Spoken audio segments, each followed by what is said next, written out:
Hi hello namaste welcome to Sunitha Karri Sandeep creators. మంచి మాటలో భాగంగా పత్రిజీ గురువు గారు రాసినటువంటి చక్కటి పుస్తకం అష్టాంగ రాజయోగం. ఈ యొక్క పుస్తకంలో గత 2 వీడియోల్లో కొంత భాగాన్ని తెలుసుకోవడం జరిగింది. ఆ రెండిట్లో అంటే యోగం అంటే ఏంటి, యోగాలు ఏమేమి అనేది తెలుసుకున్నాము. తర్వాత 8 అంగాలు అంటే ఏంటి, వాటి గురించి తెలుసుకున్నాము. మరి మిగతా పార్ట్ ఏంటో తెలుసుకుందాము. త్యాగరాజ స్వామి కీర్తనలో ఎన్నో కీర్తనలో అంతరంగుడు అంటే అంతరంగములోకి నువ్వు చూడాలి అని ఎన్నో కీర్తనలు అంటే ఉచ్ఛ్వాస నిశ్వాసాల మీద, శ్వాస మీద ఎన్నో విషయాలు మనకి ఆ కీర్తన రూపంలో చెప్పడం జరిగింది. మరి ఈ కీర్తనలో అన్నీ నీవనచు అంతరంగమున తిన్నగా వెతికి తెలుసుకుంటినయ్యా అంటే అంతా నువ్వే అన్నా, అంతా నేనే అన్నా, రెండిట్లకి అర్థము ఒకటే. అంతరంగమున తిన్నగా వెతుకు అన్నారు. అంతరంగమున తిన్నగా వెతకడమే రాజయోగం. కనుక ఇది ఒకటే మార్గం. రకరకాల మార్గాలు వాస్తవానికి లేవు. సత్యం ఒకటే, మార్గం ఒకటే. ఏమిటా మార్గం అంటే అంతరంగమున తిన్నగా వెతకటం. ఇంకో కీర్తనలో త్యాగరాజ స్వామి తలపులన్నీ నిలిపి నిమిషమైన అంటే తలపులన్నీ నిలుపు నిమిషమైన అన్నారు.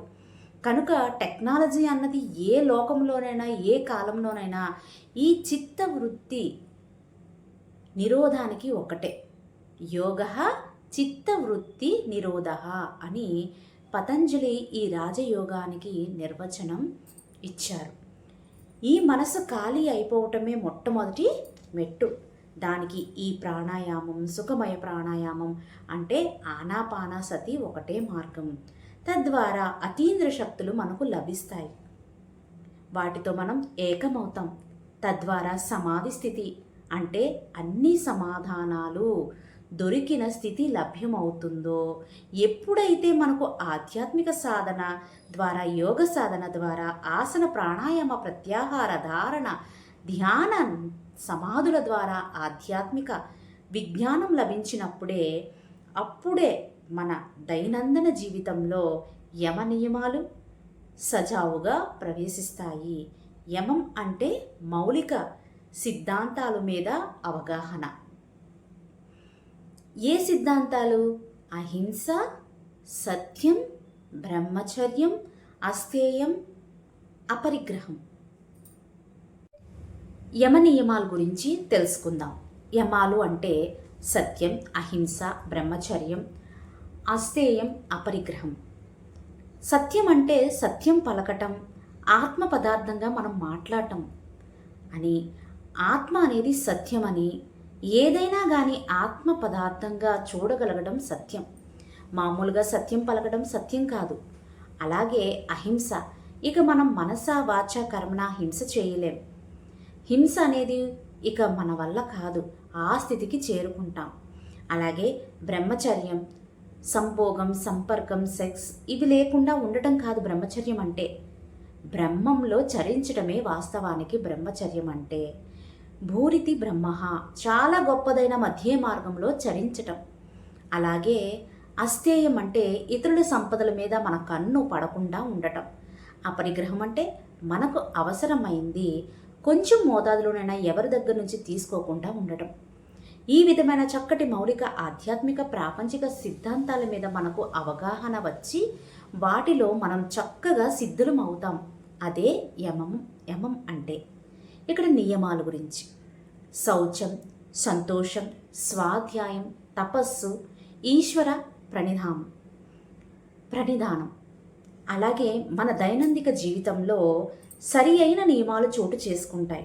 అంటే శౌచం చక్కగా క్లీన్గా ఉంటాయన్నమాట. మన మాటలు, చేతలు, మన వృత్తి, మన జీవిత విధానం, మన ఆలోచన సరళి అన్నీ క్లీన్గా ఉంటాయన్నమాట. దాన్ని శౌచం అంటాం. సంతోషం, ఎప్పుడు సంతోషంగా ఉండడం, కలిమిలేముల్లో, శీతోష్ణాల్లో, సుఖదుఖాల్లో, మాన అవమానాల్లో, జయ అపజయాల్లో జర మరణాలలో అన్ని పరిస్థితుల్లోని కూడా మనం సంతోషంగా ఉంటామన్నమాట. తర్వాత స్వాధ్యాయం. అప్పుడే మనకు ఆధ్యాత్మిక గ్రంథాలు సులభంగా అర్థం అవుతాయి. ఏ బ్రహ్మ సూత్రాలైనా, ఏ యోగ సూత్రాలైనా, ఏ భగవద్గీత శ్లోకాలైనా వెంటనే అర్థమవుతాయి కనుక దాన్నే స్వ అధ్యాయము అన్నారు. వెంటనే అర్థమవుతుంది కనుక ఎక్కువగా చదువుతాము. ఎక్కువ చదివితే ఇంకా ఎక్కువ విజ్ఞానం వస్తుంది. ఇంకా బాగా అర్థం అంటే ఆత్మకు అర్థమవుతుంది. తర్వాత తపహ. ఇక్కడ తపహ అంటే మనల్ని మనం తగ్గించుకోవటం, క్రమంగా తిండి నిద్ర తగ్గించేసుకోవడం, పూర్తిగా తీసివేయటం. ఏ స్థితికి అయితే మనం చేరాలో ఆ స్థితికి ఆహారపరంగా నిద్రపరంగా చేరటం, దాన్నే తపహ అన్నారు. ఈశ్వర ప్రణిధానం అనేది చివరి నియమం. అంతా దైవమే, అంతా ఆ దైవ పదార్థమే, అంతా ఆత్మ పదార్థమే అని తెలుసుకునే స్థితి. అందులో జీవించే స్థితే ఈశ్వర ప్రణిధానం. యోగ సాధన ద్వారానే యమ నియమాలు పూర్తిగా వంటపడతాయి. ప్రతి క్షణం మనం వాటితో సహజంగా జీవించగలుగుతాం, బలవంతం కాదు. మనం చేయవలసింది యోగ సాధన. బలవంతంగా అయినా సరే యోగ సాధన కొన్ని రోజులు చేస్తే తర్వాత యోగ సాధన అనేది చిత్త ప్రవృత్తి అయిపోతుంది. తనంతట తాను యోగ సాధన చేస్తుంటే యమ నియమాలు జీవితంలో ఆటోమేటిక్గా వచ్చేస్తాయి, సహజంగా వచ్చేస్తాయి. చిన్నపిల్లలు సహజంగా పెద్దవాళ్ళు అయినట్లు యోగ సాధన ద్వారా సహజంగానే మనం సిద్ధులమవుతాం. ఇదే సహజమైన సిద్ధ మార్గం. కనుక పతంజలి మహర్షి గారు అష్టాంగ మార్గం ఇది. దీనికి ఏ అర్హతలు లేవు. భగవద్గీతలో కృష్ణుడు చెప్పినట్లు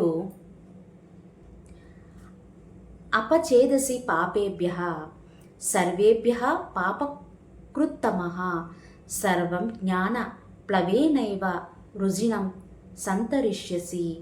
అంటే నువ్వు మహాపాపాత్ముడి కన్నా ఇంకా ఎంతో పాపాత్ముడివైనా ఆ పాపం అంతా కూడాను ఒక్క జ్ఞాన వీచికతో తొలగిపోతుంది అన్నారాయన. అనేక లాభాలు. కనుక యోగ సాధన అనేది ఎలాంటి పరిస్థితిలోనైనా ఎలాంటి మనిషికైనా వెంటనే అవసరం. అప్పుడే ఆ యోగ సాధన ద్వారా ఆత్మజ్ఞానం సంతరించుకుని మన దైనందిన జీవితం కరెక్ట్గా చక్కగా ఉంటుంది. అప్పుడే మనకు శారీరక ఆరోగ్యం, మనసుకు ప్రశాంతత, బుద్ధికి అంటే కుశలత, దీర్ఘమైన ఆయుష్, చక్కటి సాంఘిక స్ఫూర్తి, ఆర్థిక లాభం అన్నీ కూడా కలుగుతాయి. యోగి అయినవాడే నిజమైన భోగి కాగలడు. యోగి కానివాడే రోగి. యోగం ద్వారా రోగం పోతుంది, భోగం వస్తుంది. ఒకానొక యోగీశ్వరుడే ఒకానొక భోగీశ్వరుడు. అందరూ బ్రహ్మర్షులు కావాలి. కనుక ఈరోజు మరి పతంజలి వారు అష్టాంగ రాజయోగం మార్గం మనం తెలుసుకోవటం ఆనందకర విషయం. Pyramid spiritual society movement India వారి కార్యక్రమంలో అందరినీ ఈ యోగ సాధకులుగా చేయటం, బుద్ధ మార్గం వేరే, పతంజలి మార్గం వేరే, జీసస్ క్రైస్ట్ మార్గం వేరే అనుకునే వాళ్ళు తెలుసుకోవాలి. అంటే అంతా ఒక్కటే, ఏమీ తెలియకుండా మాట్లాడుతూ ఉంటారు. యోగ సాధకులు కాని వారు యోగ సాధన గురించి మాట్లాడుతూ ఉంటారు. పిరమిడ్ స్పిరిచువల్ సొసైటీ వారిది ఒకే ఒక ప్రణాళిక. ప్రతి మనిషి కూడాను మొట్టమొదటి ధ్యాని కావాలి, ధ్యాని అయి యోగి కావాలి, యోగి అయి ఋషి కావాలి, అందులో రాజర్షి కావాలి, బ్రహ్మర్షి కావాలి. ఇదే మనం అంతా ఈ జీవితంలో చేయటానికి పుట్టాం. ఇది చేస్తేనే ఈ జన్మ ఆఖరి జన్మ అయ్యేది. దీన్నే చేపట్టకపోతే లేక ఈ సాధనలో కొంత జాప్యం చేస్తే పునరపి జననం పునరపి మరణం అనేది జరుగుతూనే ఉంటుంది. పునరపి జననం పునరపి మరణం అనేది జరుగుతూనే ఉంటుంది. ఏది కావాలంటే అది సాధించగల శక్తి మనలోనే ఉంటుంది. శక్తి అపారం, అనంతం. కనుక మన అనంతమైన శక్తిని మన శ్రేయస్సు కోసం, మన నిత్య శ్రేయస్సు కోసం వినియోగించుకుంటే, మనం చక్కగా ఉంటే మనల్ని చూసి మన కుటుంబ సభ్యులు, మన మిత్రులు, మన చుట్టుప్రక్కల వాళ్ళ జనులు మనల్ని చూసి నేర్చుకునే వాళ్ళు చక్కగా ఉంటారు. ఇదే లోక కళ్యాణానికి ఏకైక మార్గం. అష్టాంగం రాజయోగ మార్గమే లోక కళ్యాణానికి ఏకైక మార్గం. ఇది పితామహ బ్రహ్మర్షి అందించినటువంటి అష్టాంగ రాజయోగం. So thank you friends. చక్కగా స్వాధ్యాయంలో భాగంగా పత్రిజీ గురువు గారు రాసినటువంటి అష్టాంగ రాజయోగం మార్గం అన్న దాని గురించి తెలుసుకున్నాం. Thank you so much.